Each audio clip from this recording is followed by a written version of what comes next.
믿음으로 의롭다함을 얻은 아브라함이라는 제목으로 말씀을 함께 나누겠습니다. 우리 지난주까지 로마서 3장 말씀을 살펴보았습니다.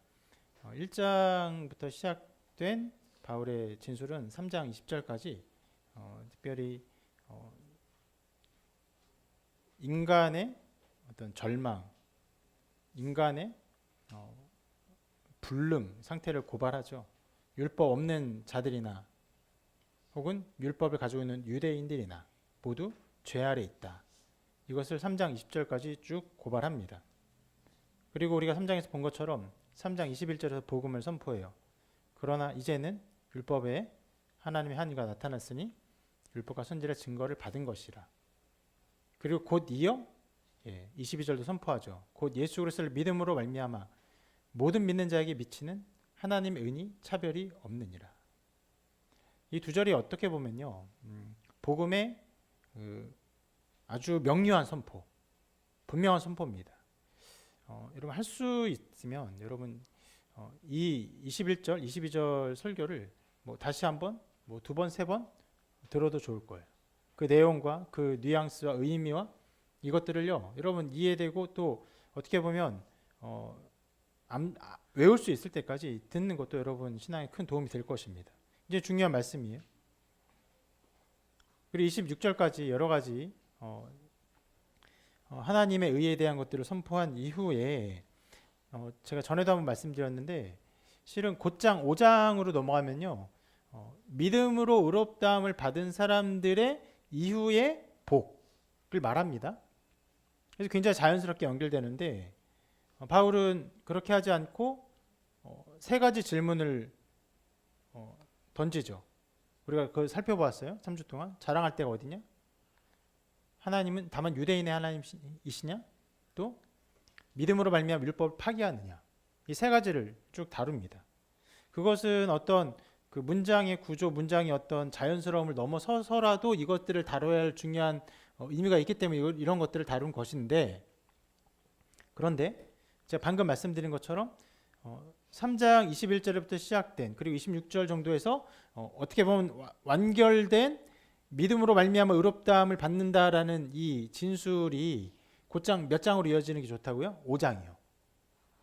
그러면 3장 끝에 머리 끝부분에 세 가지 질문뿐 아니라 4장조차도 어떻게 보면요, 이 문장의 흐름을 방해하는 내용이라고 할 수 있습니다.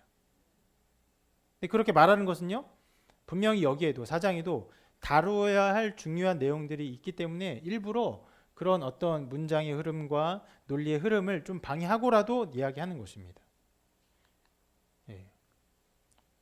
그리고 4장은 굉장히 깁니다. 그러니까 3장 그 끝에 있는 몇 절보다는 한 훨씬 긴 구절을 통해서 많은 것들을 이야기하고 싶어서 따로 떼어놓고 이것들을 이야기하고 있어요.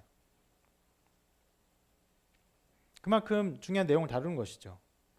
그래서 4장 전체를 통해서 두 인물을 가지고 얘기합니다. 바로 아브라함과 다윗이에요. 이 두 인물을 통해 복음의 어떠함을 설명하는데, 이 복음의 어떠함을 설명하는 궁극적인 목적이 무엇이냐면 이렇게 말할 수 있어요. 복음이 새로운 것이 아니다라는 것이에요. 예수 그리스도를 믿는 믿음, 믿음으로 말미암아 의롭다함을 받는다는 것은 새로운 것이 아니다라는 것을 말하기 위해서 아브라함, 다윗을 말하는 것입니다. 다시 말해서 하나님께서 주신 구원의 길, 믿음으로 말미암아 의롭다함을 받는다는 것은요, 구약 시대에도 하나님의 방법이었다라는 것을요, 바울은 진술하고 있는 것이에요. 그래서 가장 대표적인 두 사람, 아브라함, 다윗을 말합니다. 아브라함은 이스라엘의 조상입니다. 아브라함을 택하면서 그의 자손들을 통해 그 계보가 이어져서 이스라엘이 이어지는 것이죠. 그렇기 때문에 믿음의 조상이요, 어떤 면에서는 이스라엘의 혈통적 조상이 아브라함이기 때문에 아브라함의 이야기를 하고 있는 것이고, 또 오늘 주하게 다루겠지만 아브라함이 가장 먼저 의롭다함을 받은 사람이기 때문에 아브라함을 다룹니다. 그리고 또 다윗은 왜 다룹니까? 다윗은 어떤 면에서 이스라엘의 영광의 가장 찬란한 때를 드러냅니다. 그러니까 다윗의 시대는 어떤 면에서 시온의 영광, 하나님 나라의 영광이 어떠함을 보여주는 것이에요. 그리고 하나님께서도 말씀하시기를 다윗의 후손을 통해서, 누굽니까? 메시아를 통해서 하나님의 영광을 드러낼 것을 약속하셨어요. 실은 우리가 당연히 다윗의 후손 예수 그리스도를 믿지만 지금 유대인들 예수님 믿지 않죠. 믿지 않지만 어떤 것을 믿습니까? 다윗의 후손을 통해서 하나님의 일을 하실 것을 믿는 자들이에요. 그만큼 다윗은 중요한 사람입니다. 또 신앙적으로도 다윗은요, 하나님의 은혜와 영광 또 은총의 아름다움을 많이 노래했죠. 시편의 수많은 것들이 다윗의 저작입니다. 그래서 아브라함과 다윗, 하나님께서 그들을 세우시고 그를 인도하신 것들을 통해서 이 구원의 역사를 알려주기 위해서 두 사람을 세우고 있는 것입니다. 이렇게 아브라함과 다윗을 이야기하면서 복음을 설명하는 것은요, 지금 바울이 하고 있는 작업인데 바울만 이렇게 하고 있지는 않습니다. 실은 신약 성경을 처음 시작하는 마태복음을 보면요, 곧장 이렇게 시작하죠. 이렇게 말합니다. 아브라함과 다윗의 자손 예수 그리스도의 계보라. 예수님의 혈통적인 어떠한 것을 쭉 추적하는 것을 이렇게 말하면서 족보를 말합니다. 그러면서 대표적인 두 사람을 말해요. 아브라함, 다윗. 수많은 조상이 있었지만 이 사람이 두 사람이 중요하기 때문에 그렇게 다루고 있는 것이에요. 자, 이 두 사람을 다루면서 바울은 이런 말을 하고 있는 것입니다. 아브라함과 바울이 아니죠. 다윗이죠. 아브라함과 다윗이 어떻게 축복을 받았는가? 두 사람은 어떻게 그런 지위와 신분을 얻었는가? 라는 질문을 내재하고 있어요. 그러면서 바울이 답하기를 이렇게 말하는 것이에요. 하나님께서 지금 우리를 구속하는 것과 같은 방식으로 그들이 그러한 지위를, 그러한 신분을 얻었다. 우리가 믿음으로 말미암아 의롭다함을 받는 것처럼 실은 아브라함도 다윗도 그러한 믿음으로 말미암아 의롭다함을 얻은 자들이기 때문에 또 그것이 선명하게 드러났고 하나님께서 그들을 통해 그것을 드러내기를 작정하셨기 때문에 그들을 세우신 것이다 라고 말하는 것이에요. 그래서 4장이 짧지 않은 진술로 쭉 이어진다고 했잖아요. 그래서 아브라함 얘기하고 다윗 얘기하고 또 아브라함 얘기, 주로 아브라함 얘기가 많긴 해요. 얘기를 하면서 마지막 부분쯤에서 23절에서 이렇게 말합니다. 같이 한번 읽어볼까요? 시작. 그에게 의로 여겨졌다 기록된 것은 아브라함만 위한 것이 아니요. 네, 이것이 목적이에요. 그러니까 자, 아브라함이 의로 여겨졌어요. 그것이 성경의 기록이에요. 구약의 기록입니다. 그런데 그렇게 하나님께서 말씀하시고 그러한 선포는 아브라함만 위한 것이 아니다 라고 우리를 가르치는 게 목적이에요.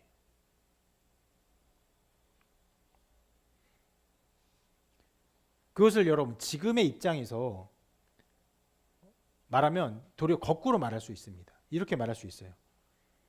자, 우리가 믿음으로 말미암아 의롭다함을 받는 그런 시대 가운데 있고 또 그런 은혜 가운데 있습니다. 그것은 우리 시대에 나타난 것이 아니라 아브라함의 때에도 동일하게 나타난 것이다 라고 말할 수 있는 것이에요.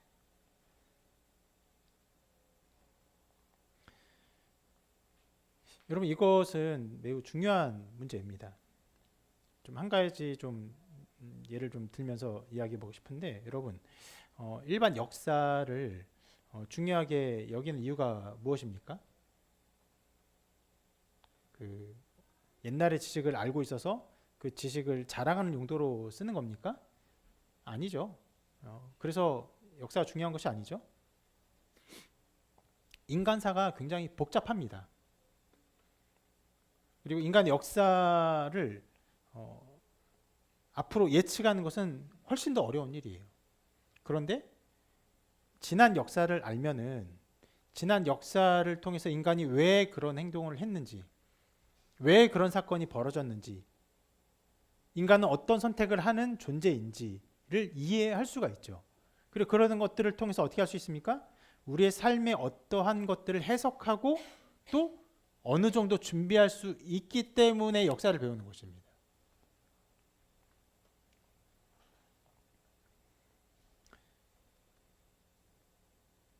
역사를 그래서 진지하게 다루는 중요한 지점은 어디냐면은 실은 사람의 마음이에요. 그 사람이 어떻게 그런 마음을 가졌는가, 어떻게 그런 일을 할 수 있게 되었는가, 이런 것들을 중요하게 다룬 것이 매우 중요합니다. 그래서 어떤 사람이 역사를 공부하고 역사적 인물을 이렇게 탐구하다가 그 사람의 마음과 정서에 자기 마음이 와 닿잖아요. 그러면서 그 사람이 굉장히 크게 성장합니다. 지식을 알아서 배우는 것이 아니라 그 사람의 마음과 생각을 이해하면서 그 사람의 삶의 어떤 정황들을 이해하고 나타난 태도의 이유들을 알면서 나의 문제를 해결하고 나의 어떤 난관들을 이겨낼 수 있는 길을 찾고 또 새로운 용기를 갖게 되고 하는 일들이 벌어지는 것이에요. 자, 그런 면에서 과학적인 사실은 더 중요하게 여겨집니다. 왜 그렇습니까? 누군가 어떤 과학적인 원리를 발견해요. 그러면 그냥 거기서 끝납니까? 절대 그렇지 않죠. 과학적인 원리는 하나가 발견되면 어떻게 됩니까? 그것은 물리 세계에, 우리가 살아가는 현실 세계의 모든 사람, 모든 물리 작용 가운데, 화학 작용 가운데 나타나는 공통의 원리이기 때문에 매우 중요한 것이에요. 우리 흔히 아는 것처럼 뉴턴이 사과가 떨어지는 것을 이상하게 여기면서 만유 인력의 법칙을 발견하게 되는 것처럼 똑같은 상황을 보고 그 안에 원리를 찾게 되면요, 그것은 모든 사람에게 적용되는 중요한 것이기 때문에 매우 이것은 의미심장한 것이고, 그리고 어떤 면에서 역사상 가장 중요한 발견들이 되기도 해요.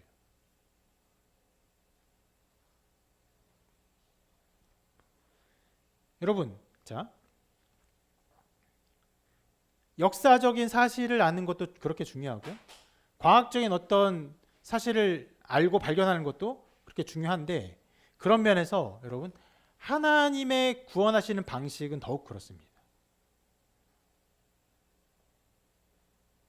불변해요. 역사적인 사실은요, 변할 수 있습니다. 왜 그렇습니까? 인간이 똑같지 않아요. 상황이 같지 않아요. 그렇기 때문에 과거에 이렇게 했다고 해서 똑같이 행동한다고 해서 똑같은 결과를 낳지 않아요. 그냥 참고할 뿐입니다. 그러면서 과학적 사실은 조금 더 중요합니다. 과거에 그랬으면 현재도 그러해요. 그런데 언제나 그것이 절대로 불변하는 진리냐? 그렇게 보기 어려운 때가 있어요. 하나의 어떤 법칙이 있다 할지라도 그것을 새롭게 뒤엎는 새로운 어떤 법칙들이 새로 발견되기도 합니다.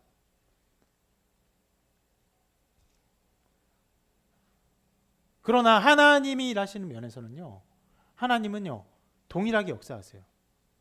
하나님은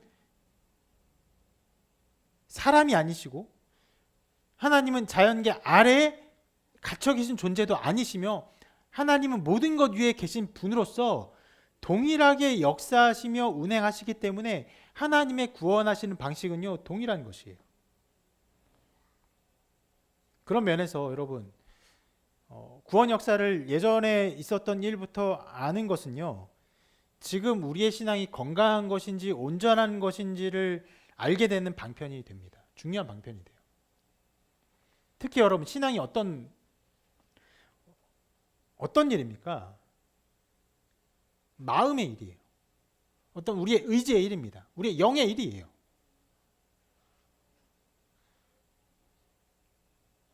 혹은 초월적인 존재에 대한 경험과 초월적인 존재에 대한 우리의 신앙으로 인한 태도가 우리의 신앙 생활이죠. 우리의 신앙 자체입니다. 그래서요, 혼돈에 빠질 수 있어요. 그래서 확신할 수 없는 지점들이 많이 생깁니다.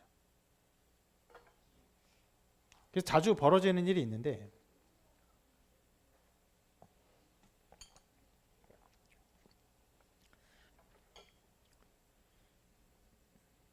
말씀을 듣다가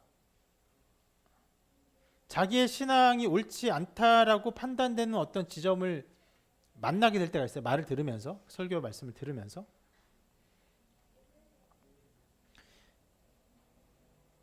실은 신앙생활 자체가 뭐 하나로 딱 정의되지 않습니다. 신앙의 마음이 있고 신앙의 태도가 있고 우리 삶에 나타나는 여러 양상들이 있어요. 그래서 우리 늘 대표기도 할 때도 늘 그렇지만 대표기도에 보면요, 대표기도 안에 삶의 양상이 엄청나게 다양하게 그 담겨져 있습니다. 절망도 있고 낙심도 있고 희망도 있고 믿음도 있고 막 다 있어요. 그런 가운데 자기 신앙도 그렇단 말이에요.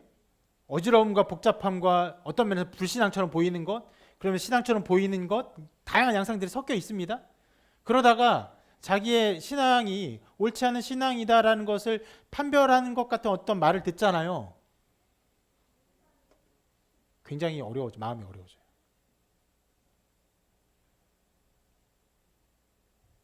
왜 그렇습니까? 왜 그런 일이 벌어지냐면은 자기의 신앙이 성경이 말하는 그 신앙에 맞는 것인지, 성경에서 말하는 그 신앙이 자기에 있는 것인지를 온전하게 보지 않고 또 그것을 알지 않으면 혼돈에 빠지는 거예요.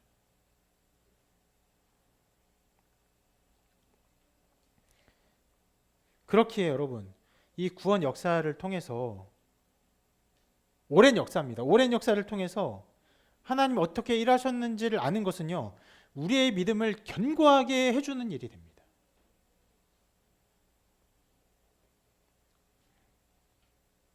그런데 여러분, 굉장히 어려운 일입니다. 제가 방금 역사 이야기했죠. 역사를 듣는 게 재밌습니까? 그다지 재밌지 않아요. 과학적인 사실을 듣는 게 재밌습니까? 그다지 재밌지 않아요. 그런데 역사를 들을 때 누군가가 그거를 의미 있게 듣고 그것을 파기 시작하면요, 거기 안에서 좋은 것들을 얻죠. 과학적인 사실들을 듣는데 뭐야, 귀찮아, 그냥 더하기 빼기만 하면 되지, 뭐 저딴 거 알 필요가 있어 하는 사람들은 과학과는 상관없는 의미 없이 살아요. 그러나 그 안에 있는 과학적 진리를 탐구하고 연구하면서 거기에 것들을 깨닫고 알면요, 이 세상을 드러내고 나타내고 있게 하는 여러 법칙과 원리들 안에서 새로운 것들을 발견하는 기쁨을 얻게 됩니다. 그러나 모두 다 지루하고 어려운 부분이 있어요. 하나님의 역사를 보는 것도 동일합니다. 아브라함의 이야기 지루합니다. 어려워요. 굉장히 어려운 작업이에요. 어려운 작업을 가능하면 쉽게 풀려고 애를 썼는데도 어려워요.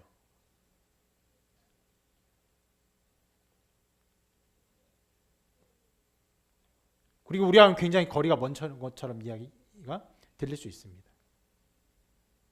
그러나 여러분, 정말로 그 아브라함 때부터 하나님이 어떻게 인간을 구원하셨는지를 함께 보며 그 하나님의 구원의 방식 가운데 자기가 함께 있는지를 살피고 아는 것은요, 매우 매우 여러분의 영혼의 건강을 위해서 중요한 일입니다. 자, 그래서 바울은 아브라함의 이야기를 하고 있는데 먼저 이렇게 물어봅니다. 그런즉 육신으로 우리 조상인 아브라함이 무엇을 얻었다 하리요? 1절부터 큰 난관에 빠지게 됩니다. 이 번역이 그렇게 좋은 번역이 아니에요.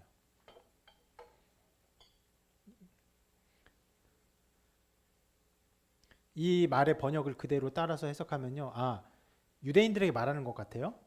자, 아브라함이 우리 육신의 조상이지, 그지? 그러면 그 아브라함이 무엇을 얻었냐, 이렇게 말하는 거잖아요.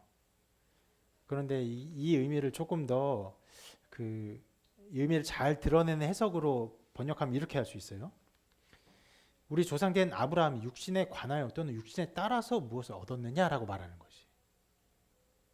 그러니까 육신의 조상을 강조하는 게 아니라 일단 아브라함 조상이에요. 조상인데 그 아브라함이 육신에 따라 얻은 것이 무엇이냐라고 물어보는 거예요. 굉장히 다른 겁니다. 그러면 실은 1절에서 그냥 그 한글 번역된 성경을 그대로 이해하면은 자, 유대인에게 육신의 조상인 아브라함이 무엇을 얻었냐? 도대체 그 무엇이 무엇인지도 조금 말이 애매해요. 그렇죠? 그런데 2절은요.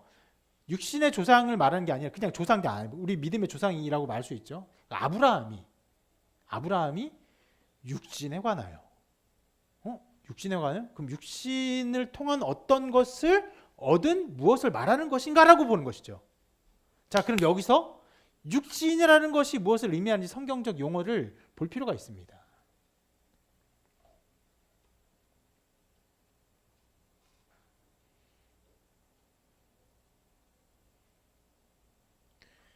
오늘 찬양에서 이것을 잘 설명했어요. 기억나십니까? 찬양 부를 때 표대를 향하여 이 찬양 중에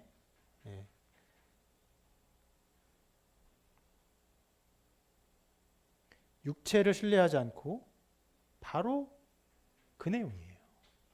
그 육체가 바로 이 육신이에요. 같은 단어를 다른 용어로 표현한 것입니다. 그래서 이제 빌립보서 3장 그 언저리의 말씀 함께 읽어볼게요. 같이 읽어보겠습니다. 시작.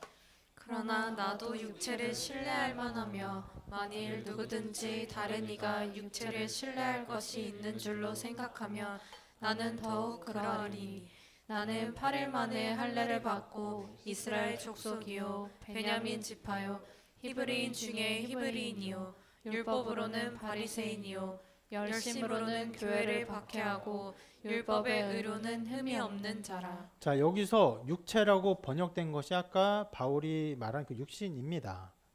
그러면 자, 육체를 자랑하는 것이 과연 무엇이냐? 단적으로 여기서 말하는 게 어떤 것입니까? 나는 더욱 육체를 신뢰할 것이 있다. 자기 힘을 자랑한다는 게 아니죠. 뭘 자랑합니까? 난 할례를 받았다. 난 이스라엘 족속이다. 심지어 베냐민 지파다.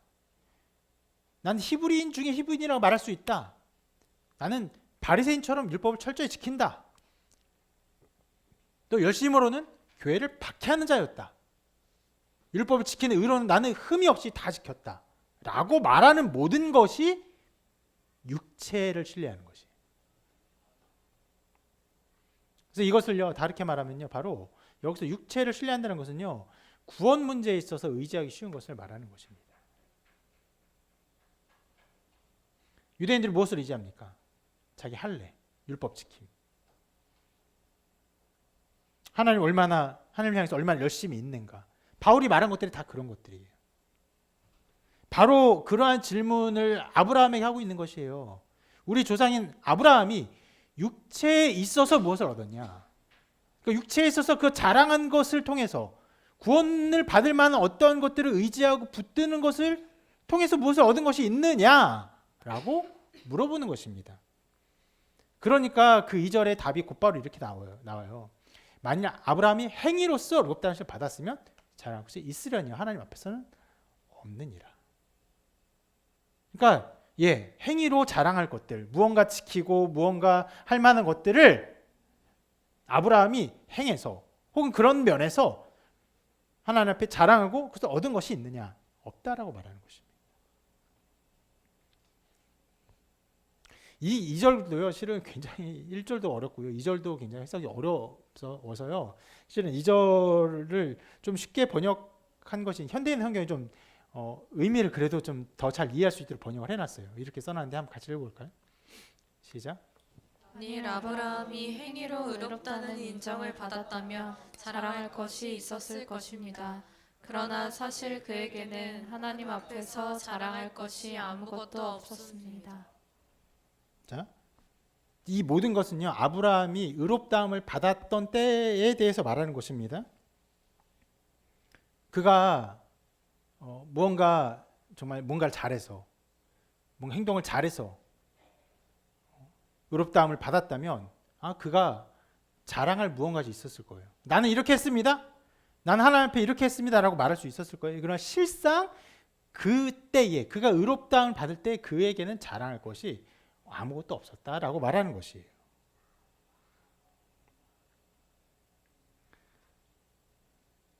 하나님은요, 아브라함의 그 행위를 통해서 아브라함을 의롭다 인정한 것이 아닙니다.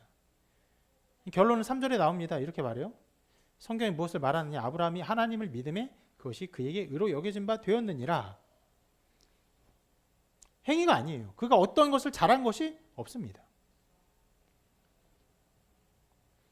자, 계속 말하는 것처럼 여기서 말하는 의롭다함을 받았던 행위는요, 15장 6절, 창세기 15장 6절을 말합니다. 이렇게 말해요. 아브라함이 여호와를 믿으니 여호와께서 이를 그의 의로 여기시고, 이 부분을 말하는 것이에요. 이 구절은요, 단일 구절로는 성경에서 가장 중요한 구절이라 할 수 있습니다. 왜냐하면 성경의 최초로 믿음, 의롭다함을 다루는 구절이에요. 그 전에도, 아브라함 이전에도 구원받은 사람들이 있습니다. 아담, 하와, 아벨, 에녹, 노아, 그 밖에 여러 사람들이 다 구원받았어요. 그런데 특정한 사람을 가리켜서 하나님이 의롭다 하시는 경우는 이때가 처음이에요.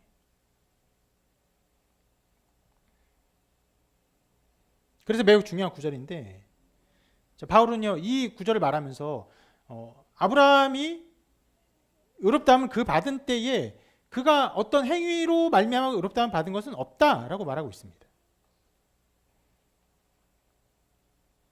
여러분, 실은 굉장히 명료하거든요. 이때 아브라함이 그렇게 행위로 자랑할 것이 없었어요. 칭찬받을 만한 것이 없었어요. 어떤 면에서는 이렇게 말할 수도 있습니다. 의롭게 여겨질 만한 무언가를 지킬 만한 율법도 없었어요. 율법은 아브라함 이후로 정말 400년 이상 지난 후에 모세 때 주어지는 것입니다. 심지어는요, 그러니까 이스라엘 백성들이 할례를 매우 중요하게 여깁니다. 할례를 행해야 의롭다함을 받는데, 그렇게 주장하죠. 하나님은 할례 받은 자를 의롭다 하셔라고 그걸 굳게 믿습니다. 그런데 성경의 순서를 보면요, 할례 언약조차 아브라함이 의롭다함을 받은 것 이후에 주신 일이에요.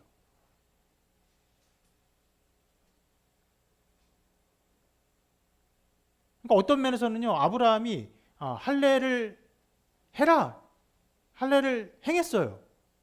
혹은 아들을 바쳐라, 아들을 바쳤어요. 그리고 의롭다 하셨다면은 그가 의롭다함을 받을 만한 어떤 명령들이 있었던 것이죠. 근데 그런 것조차 없는 거예요. 단 하나 있다면 가라 했을 때 간 것. 근데 실상 아브라함이 떠나고 나서 그의 그 삶을 보면요, 그렇게 은혜로 충만하고 믿음이 충만하고 그런 것들이 아니었습니다. 굉장히 연약한 모습들을 많이 보여줘요.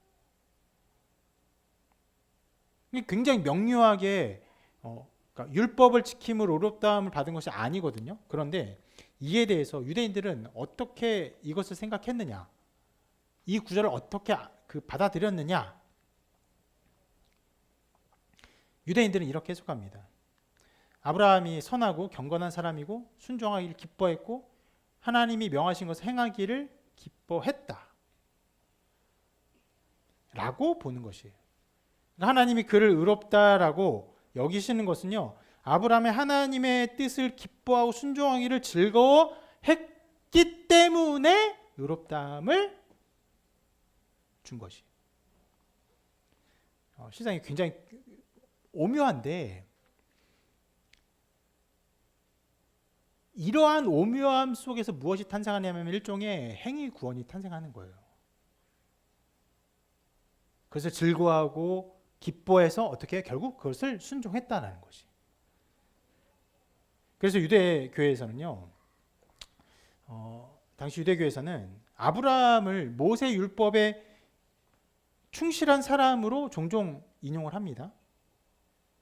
그것은 이제 우리가 보지 않는 성경인데요, 외경의 집해서를 보면요, 아브라함에 대해서 이런 언급을 합니다. 같이 한번 읽어볼까요? 시작. 열국의 아비인 아브라함은 그의 영광을 흐려지게 하지 않았다. 그는 지극히 높으신 이의 계명을 지켰고 그분과 언약을 맺었다. 그 아브라함의 육체에 그분 하나님은 법령을 새기셨으며 시험을 받았을 때 그는 신실했다. 네, 이런 식으로 아브라함을 칭송하고 아브라함의 신앙을 인정하는 것입니다. 하나님 믿어요? 믿었는데 믿어서 어떻게 합니까? 결국 계명을 지켰다는 것이에요.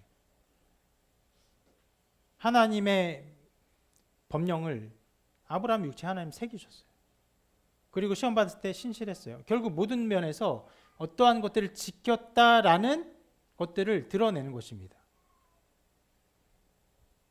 그래서 실은 이제 이 면에서는요, 그 유대교도 조금 신비한 어떤 지점들을 말하는 것인데, 이렇게 아브라함이 하나님의 계명을 지키는 것이 바로 나중에 주어지는 모세의 계명, 십계명, 그 계명까지도 지킨 아브라함이 되는 것으로 인정하는 것이. 이해가 되십니까? 그런 면에서 우리는 실은 더 나아가고 있죠. 무엇을 보고 있습니까? 아브라함이 예수님을 보고 예수님을 믿었다라고 보는 것이. 그 먼 훗날에 어떠한 것을 보는 건 비슷해요. 하나님의 말씀 속에서 하나님이 그에게 주신 모든 말씀과 언약과 그에게 주신 은총 속에서 아브라함이 계명을 지키기를 기뻐했고 순종하기를 기뻐했고 심지어 모세의 계명을 지키는 자로서. 왜냐하면 모세의 계명이 누구로부터 오는 것입니까? 하나님으로부터 오는 것이죠. 하나님으로부터 온 것이기 때문에 하나님이 모세의 계명을 주지 않았지만 그 전에 아브라함의 계명을 주셨을 때 이미 그 마음 안에 하나님의 뜻 안에 모세를 향한 그 계명의 모든 뜻과 어떠함이 담겨 있다라고 보는 것이.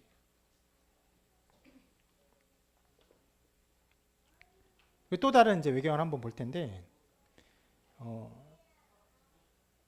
마카베오 뭐 1서라고도 하기도 하는데, 마카베오상 2장 50절 52절에 이렇게 기록되어 있어요. 같이 한번 읽어볼게요. 시작. 율법의 열심을 내어라. 그리고 너희 선조들의 언약을 위해 너희의 삶을 바쳐라. 선조들이 당대에 행한 행위를 명심해라. 그래야 너희가 위대한 영광과 영원한 이름을 받을 수 있을 것이다.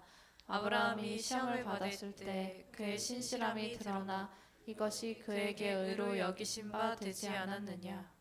예, 이렇게 해석하는 거예요. 그러니까 이게 또 다른 외경에서 그러니까 아브라함을 다루는 방식입니다. 그가 의롭게 어떻게 여겨졌어요? 그가 신실했기 때문에. 율법의 언약의 삶을 바쳤기 때문에.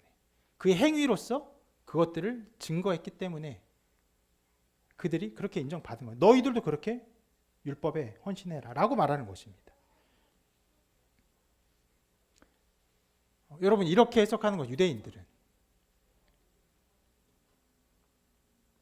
그리고 이렇게 해석하는 그들의 방식이 되었고 그들의 신앙이 되었습니다.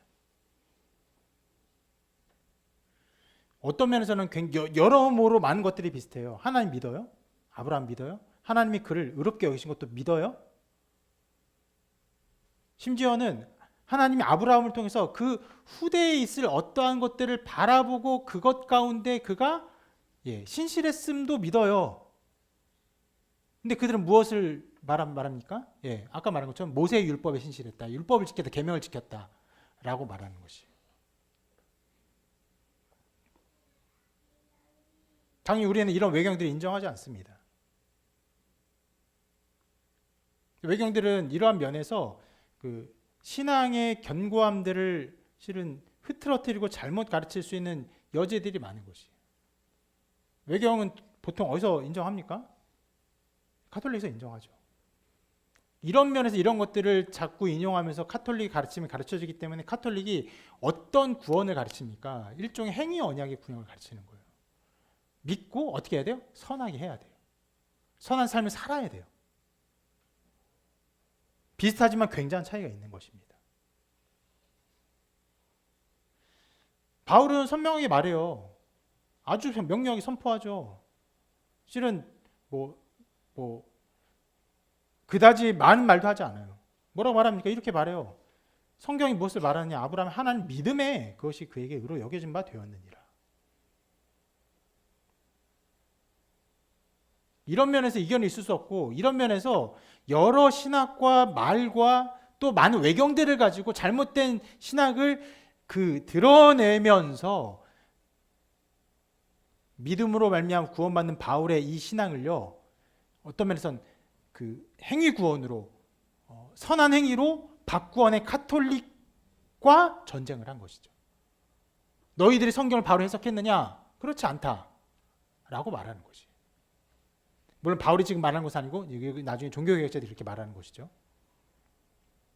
바울은 선명하게 말해요. 행위 구원이 아니에요. 행위로 얻었느냐? 아니다. 육체로 가서 그것을 얻었느냐? 아니다. 아무것도 자랑할 것이 없었다. 믿음의 그것이 그에게 의로 여겨진 바 되었다라고 말하는 것입니다.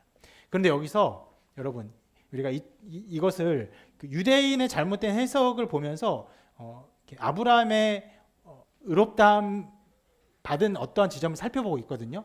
이제는요 조금 더 중요한 부분이 그 정반대를 볼 것이에요.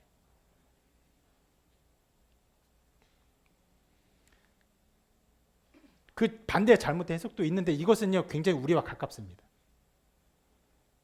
이렇게 해석하는 거예요. 하나님 보시기에 아브라함이 의롭다함을 받을 만한 아무것도 가지고 있지 않기 때문에 하나님 또 다른 것을 찾으셨는데 아브라함이 믿음을 가지고 있었기에 그를 의로 여기셨다 라고 보는 것이 굉장히 오묘합니다. 자, 아까 저 위에 3절 말씀 있죠. 성경이 무엇을 말하느냐 하면서 아브라함이 하나님을 믿음에 자, 그것이 그에게 의로 여겨진 바 되었느니라 라고 할 때 여러분 그것이 무엇을 가르치는 것처럼 보입니까? 저 3절 문장에서 이거 앞에 문이죠. 아브라함이 하나님 믿음에 그렇게 보면요 그렇게 방금 말씀드린 것처럼 하나님은 의롭다함을 찾으려 했는데 없기 때문에 그 믿음을 보았고 믿음으로 그를 의로 여기셨다라고 본다는 것인데 이게 굉장히 위험한 것이에요. 그렇게 보면요 믿음이 무엇이 됩니까? 또 다른 행위가 되는 거예요. 여러분 실은 밑에 있는 문장이나 위에서 하나님 믿음에 그것이 의로 여겨진 바 되었다라고 생각하는 이 모든 것들은요 여러분 우리 교회 기독교 개신교 내에서 공통적으로 보통 인정되고 이해되는 신앙의 그 면이에요. 여기서 굉장히 세밀한 틈을 우리가 찾아내고 있는 거예요. 말씀 통해서. 저도 이걸 몇 번이나 설교한 부분이기도 한데 실은 다시 연구하면서 이것을 어떻게 보면 온전히 보게 되었어요.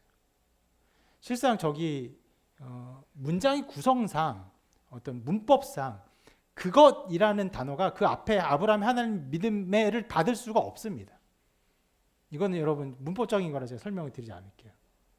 받을 수 없어요. 그건 불가능한 일이에요. 그리고 의미상으로도 만약 그것을 그렇게 받는다면 아까 말한 것처럼 행위가 아니고 믿으니까 내가 구원한 거야 라는 것이 된 거예요. 그거는 여러분 믿음을 통하여가 아니라 무엇입니까? 믿음 때문에가 되는 거예요. 여러분 이제까지 우리가 굉장히 자주 말했어요. 믿음 때문에가 절대로 아니다. 믿음으로 말미암아. 믿음 매개체일 뿐이에요. 자, 저 3절을 그런 식으로 해석하면 어떻게 해석이 됩니까? 아브라함이 하나님을 믿었어요. 자, 믿었죠? 그 믿는 마음이 그에게 의로 카운팅이 된 거예요. 이해가 되십니까? 믿는 마음의 양상이 마음의 정도의 어떠함이 의로운 것으로 여겨진 바 카운팅 되었다라고 말하는 것이에요. 여러분 절대 그럴 수 없어요. 우리가 의로 여겨진 바 될 때는 어떤 의가 우리에게 여겨진 바 됩니까? 단 하나예요. 하나님의 한 의. 하나님의 한 의가 있는데 그것이 의로 여겨진 바 되었다는 것이에요.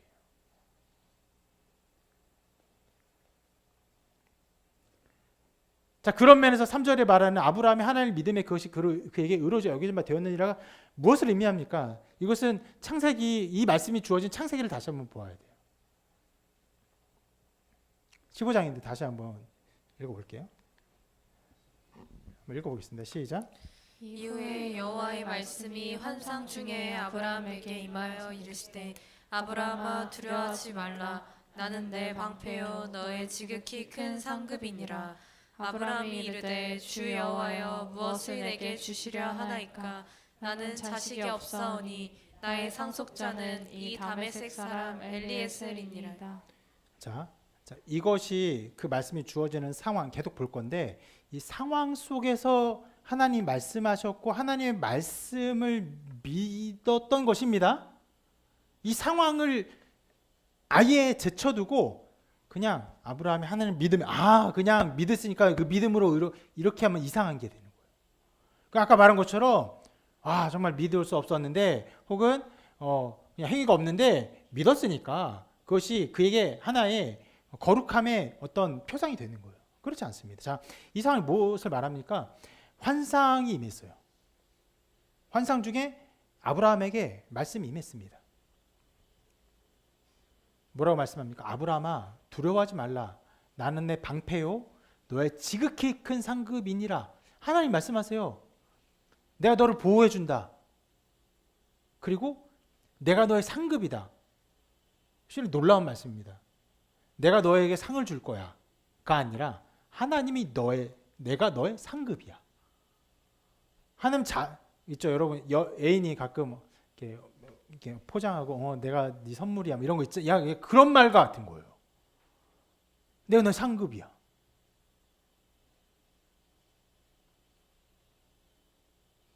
여러분, 애인이 막 이렇게 그 명품백 안 사주고 이렇게 포장했죠. 내가 네 선물이 하면은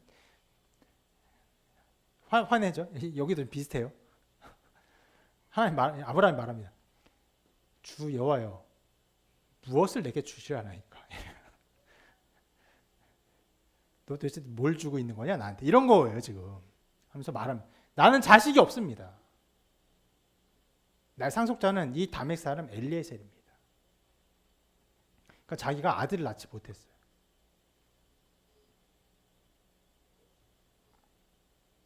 그러니까 다른 첩을 통해서 낳은 그 아들밖에 없습니다. 하나님 나에게 상급이 된다고, 나에게 상이 된다고, 하나님 저에게 그렇게 좋은 걸 주시나 저는 믿지 못하겠는데 도대체 무슨 말씀하시는 것입니까? 이렇게 말하고 있는 거예요.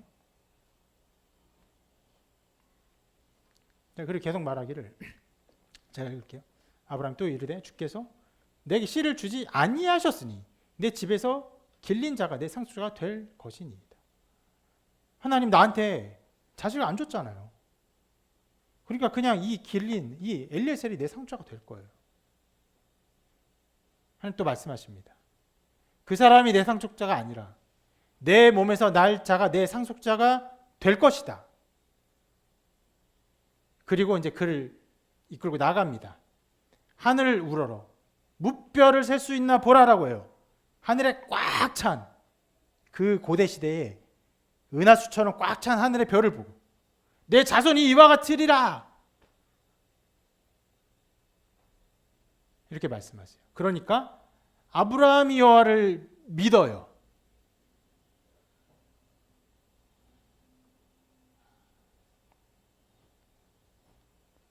자, 이것입니다. 무엇입니까?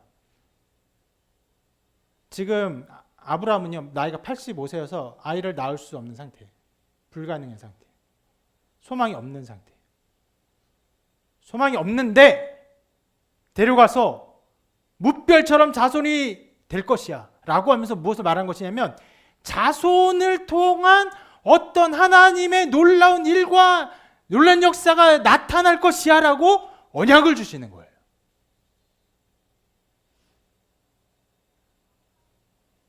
이것이에요. 아브라함이 소망이 없었는데 아브라함의 씨를 통해서 그 자손을 통해서 하나님이 이루실 어떤 놀라운 영원한 계획들이 있을 것이라는 언약을 주신 거예요. 그리고 아브라함이 그것을 믿은 거예요.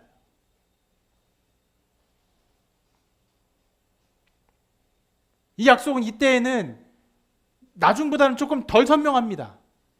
나중에 이렇게까지 말씀하세요. 하나님이 내 씨로 말미암아 천하 만민이 복을 받으리니. 어떻게 복 받습니까? 세속적으로 따지면은 내 자손을 통해서 많은 사람이 기쁠 것이구나라고 하지만 아니야.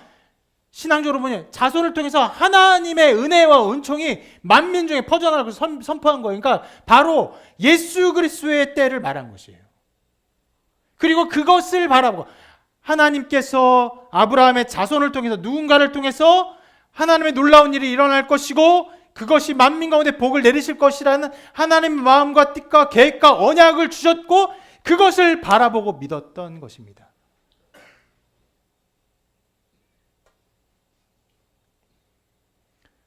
그래서 이것을 신학적인 용어로 설명하면 이렇게 말할 수 있는 거예요. 하나님 아브라함에게 예수 그리스도 안에서 구원의 길을 제시해 주신 거예요. 희미했어요. 그러나 그것을 알게 하셨어요.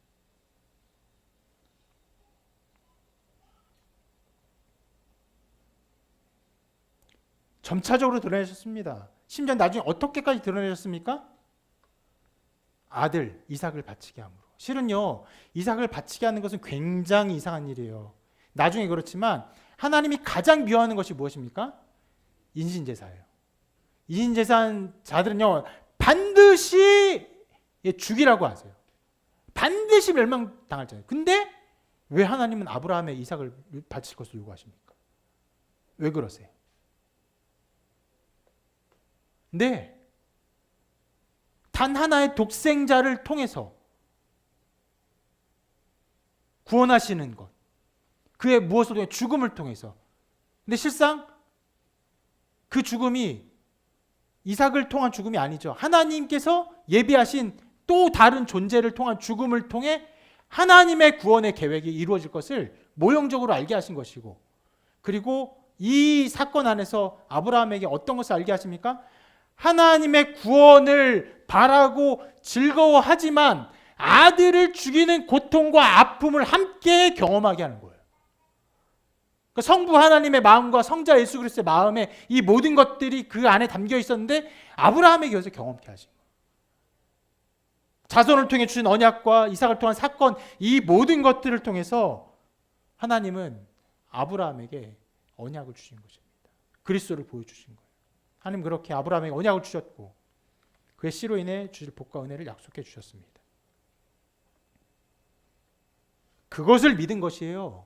그러니까 막연하게 어떤 것이 아니라 바로 예수 그리스도. 절망이에요. 아브라함은 소망이 없어요. 85세 끝났어요. 그런데 하나님이 하신대요. 하나님이 그 일을 이루신대요. 누구를 통해? 자손을 통해서. 누군가를 통해서 그 일을 이루신대요. 아브라함은 그렇게 구원의 사건이 이루어지기 2000년 전에 그것을 멀리서 바라보았습니다. 이것이 바로 아브라함이 하나님을 믿음이라는 단어에 포함되어야 되는 내용들이에요. 하나님 믿음의 이 모든 것을 의로 여기신 거예요. 이 모든 것 안에 무엇이 있습니까? 자손, 어떤 후손을 통해 하나님의 구원의 역사가 담겨 있는 거예요. 그래서 예수님은요 이렇게 말씀하십니다. 너희 조상 아브라함 나이 때 볼 것을 즐거워하다 보고 기뻐하였느니라.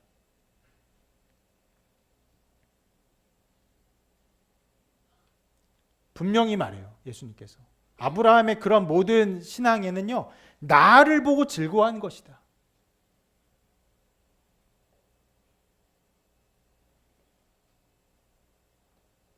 놀라운 일들이 이루어진 것입니다. 놀라운 역사가 이루어진 것이. 예수 그리스도께 나지 않으셨을 때에, 어떤 면에서 그의 존재가 충분히 예언되지도 않았을 때에 아브라함이 예수 그리스도를 바라고 즐거워했습니다. 소망이 없을 때, 절망 가운데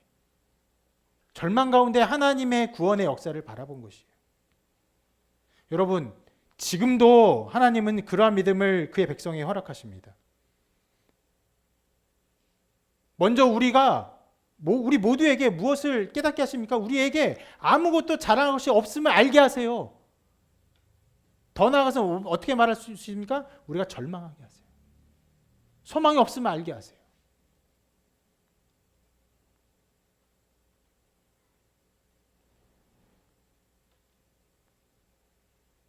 여러분, 아까 전에 제가 그 육체로 말미암아 구원 얻는 어떠한 것들을 말했잖아요. 육체를 신뢰하는 어떠한 것을 말할 때 유대인들은 할례를 신뢰한다, 율법을 신뢰한다 하지만 여러분, 교회에서 자란 사람은 무엇을 신뢰합니까? 자기의 신앙생활의 양태를 신뢰해요. 자기가 경험한 어떠한 것들을 신뢰합니다. 내가 기도했으니까, 내가 무엇을 했으니까, 혹은 내가 세례를 받았으니까 이런 것들을 신뢰하게 된단 말이에요. 그 어떤 것도 신뢰할 수 없음을 알게 하세요. 어떤 면에서는요, 내 마음의 신앙의 양상조차도 신뢰할 수 있는 것이 아님을 알게 하세요. 내가 열심히 믿었나 열심히 믿지 않나 이런 것조차 이것 가운데는 소망이 없음을 알게 하세요. 절망이에요. 여러분, 여러분의 신앙의 마음이 어떠함으로 여러분의 신앙의 아름다움을 찾아내버려 보십시오. 하나님을 사랑하는 마음이 있는가를 면밀하게 보십시오. 사막에서 오아시스를 파내려고 하는 헛된 것처럼 느껴질 것입니다. 우리 신앙이라고 할 거는 정말 아무것도 없어요. 정말 말라 비틀어진 것밖에 없다는 것을 자주 느껴요. 지난주에 말했지만 기도하려 하는 순간부터 우리는 기도를 그치고 싶어 합니다. 하나님 없이 얼마나 편하게 삽니까?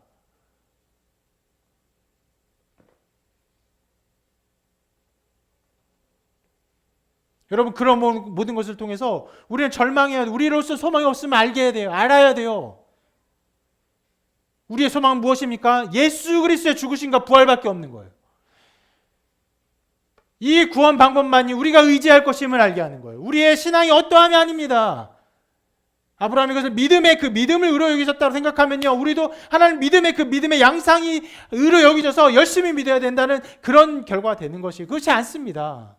믿음조차도 왜 통하는 것이 계산되지 않아요. 아, 우리는 절망밖에 없구나. 하나님이 이걸 사시고 하나님께서 그를 통해 우리를 구원하시는구나. 우리 모든 사람을 그렇게 구원하시는구나.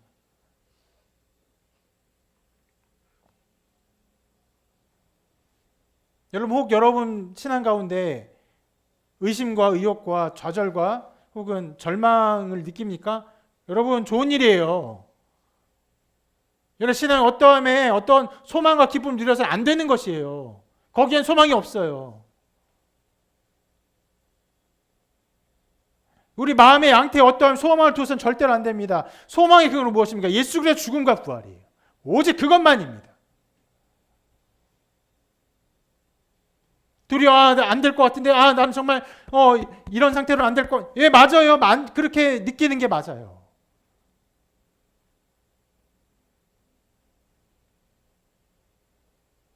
절망하고, 그리고 여러분, 이 설교 말씀을 들으면서 정말 예수님만이 소망이 되시는 것, 예수님만이 나의 근거가 되시는구나 라고 생각되는 부분이 있다면 여러분 정말 하나님의 부르신 가운데 있다는 것을 기억하십시오. 실은 아까 전에 제가 유대교의 어떠한 것을 말씀드렸어요. 왜 그러냐면 여러분, 그렇게 해석하고 그것을 믿는 사람들이 있는 거예요. 이 아브라함의 모든 어떤 기록들, 더 나아가 바울의 기록들을 통해서, 실은 유대인들은 바울의 기록을 믿지 않지만 아브라함의 기록을 그렇게 해석하면 그렇게 믿는 사람들이 있는 거예요. 우리는 그렇게 믿지 않죠.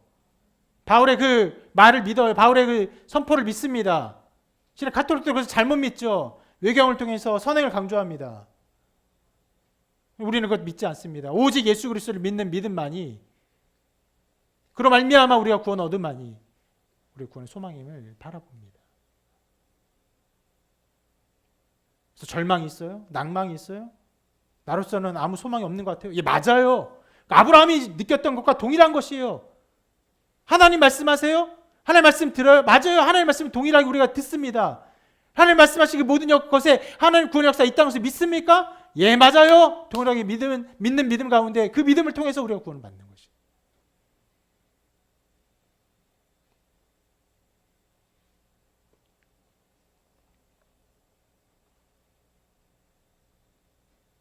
하나님은 그의 택한 백성을 그렇게 예수 그리스도를 통한 구원의 방법만 의지하게 하십니다.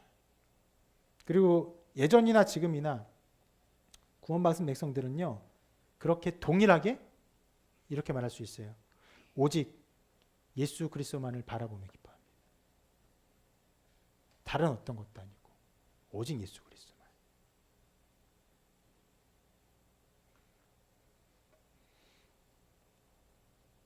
이런 믿음의 은총이 여러분 가운데 가득 충만하시기를 주님의 이름으로 축원합니다.